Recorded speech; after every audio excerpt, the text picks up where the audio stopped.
Hello over there. We're in the next part, and I hope you're feeling edified thus far. Please go check out the previous part to gauge your incredible bearings. Okay.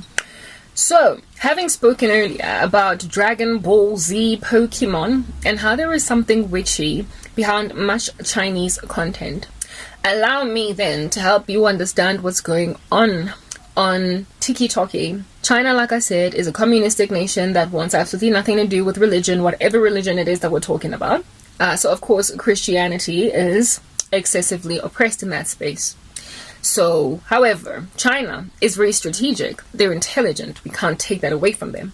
In trying to coup the world, using information wars, using, strategies to dumb down all the other nations that they might come out strong and tops. From as far back as when I was a child, our kids in our own playgrounds here in Africa down south were already warring and being made somewhat unable to concentrate and focus because of this small little toy called a Tamagotchi that came from China.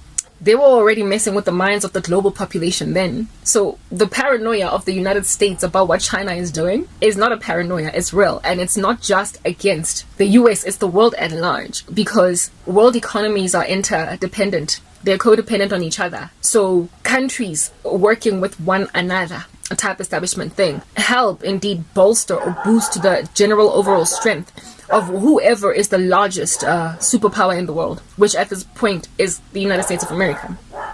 So upon then dumbing down the whole global citizenship and kind of changing or drawing their faces towards China and dependency on China, you on that day are then prospering, are you not? To succeed to take power away from the main power to another power. The another power of which, alright, is not healthy to be the world's superpower because of the fact that it restricts liberties of people so badly, and it is so controlling, so megalomaniacal, it is so surveilling of its citizens on the ground, and so punishing, unscrupulously so, over people who want to just be free. You cannot say just what you want there. You cannot be just who you want to be there. That is not the kind of country that should be allowed to be a first world superpower that is the most mightiest one of them all. Because where there is a world leader in a lot of countries, where there is a number one, you must understand that the rest of the world is going to try and emulate or fashion their faces unto the image of that country. Look at how the United States of America has so wickedly influenced the entertainment industry across the world and our preferences and what we do. But also look at how they have so positively influenced the freedoms in many countries. They have vastly exported the gospel to the world, and they still continue to do that to this day. So all things positive that come out of the US, we have inherited, but also all things negative. That's what happens when you are a superpower. You just are that influential. So when then the world superpower becomes somebody so, or a nation so fascist as China, then we all are going to be subjugated as the world's leadership to the tyranny of our governments, trying to copy all that, trying to follow suit, and people on the ground also mimicking the deeds and the behaviors of people in that nation. So docility, subjugation, acceptance of basically a rubbish, overly loading it over with an iron fist regime above you. We cannot afford as a world citizenship to allow a nation like China to gain number one status in the world. But they're gunning for it, and they are winning. They are stealthily, sliding into the DMs of everybody's general countries. With that being a thing then, you must understand why it is that TikTok is just so dangerous for you sitting in whatever country you might find yourself in. I'm in South Africa. In China, it's called Byte Dance. In South Africa, it's called TikTok. In the US, it's TikTok. Many countries, it's just TikTok. There is a version of TikTok in China that looks nothing like what it is that is the version that we have down here. So just like those kids in my university in first year that were drunk, hypnotized outside of Pokemon, so too is you being on TikTok for hours on end like Pokemon. The platform is bewitched. The content there is not much better, neither is it more edifying than what you would find on YouTube. Yet, you struggle. I I don't feel, when I'm on YouTube, I don't feel the need to just keep on going through a playlist for hours on end, just watching and watching the next person to the next person to the next person, the next person, whatever YouTube recommends me, I just watch it.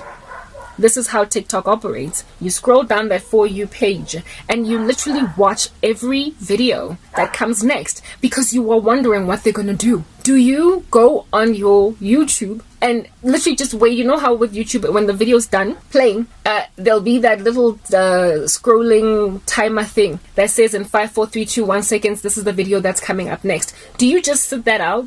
Do you on YouTube? Do you sit it out? Do you sit out that 3, 4, 2, 1 and then just watch the next video indiscriminately without you choosing what you want to watch? No.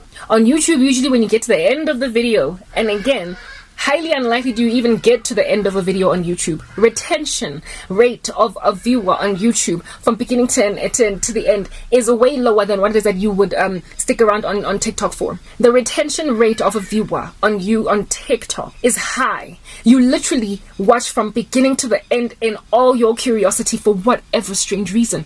Leha was not interest. For me, the biggest warning, flailing flag, was mukbangs. Watching from beginning to end. You've got this girl or this guy with these 5 foods on top here, and you want to see her get to the last food, even though it is disgusting to you to watch people literally just gluttonously just bakimba online. Oh, every last sound coming out because they're doing an ASMR alongside just binging, eating way too much food than they can stomach. That's TikTok for you. You sit out a video all the way to the end in a way that you just don't on YouTube. Go YouTube for 3 minutes out of a 10-minute video. You can get out before the 10 minutes is over. You can end up watching the first 3 seconds and moving on. You can end up watching just 10 minutes of an hour-long thing. But on TikTok, if something is 10 minutes long, you will watch it all the way to the end. And then as when it's finished, when it's done, it repeats automatically. That's another thing. Oh, guys, Lord have mercy. Amen. Lord have mercy. On TikTok, it's a loop that repeats constantly, and you can find yourself watching the same video 5, 6, 7, 10 times. YouTube shorts are like that as well. But on YouTube shorts, you don't find yourself suddenly addicted to watching that 10 or 20 times. You move on to the next short, and I will tell you now, guys, I am so pressed to pee right now. So I'm just gonna go use the bathroom, and then we'll come back and finish this conversation.